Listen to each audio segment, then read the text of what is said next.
আমরা শ্যামলবাড়িকে নিয়ে প্রত্যেক দিন নির্বাচনে প্রচার করি এবং প্রজেক্টর দিয়ে মানুষকে চার রাস্তা যেভাবে আমরা চাই কিভাবে আমরা সেবা করে যাচ্ছি। এই শ্যামলবাড়ি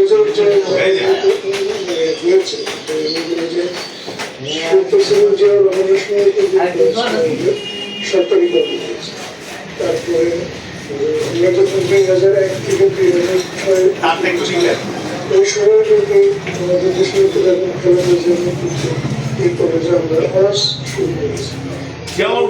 এগিয়ে চলো, ইনশাআল্লাহ বিজয় আমাদের হবে ইনশাআল্লাহ। মহান রব্বুল আলামিনের কাছে আপনার জন্য ফরিয়াদ করি।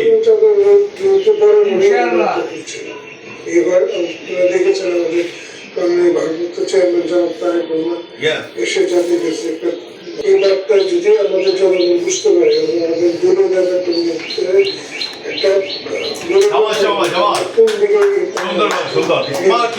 সেই ক্ষেত্রে সন্ধ্যা সময় চাঁদা যে Yes, yes. Thank you.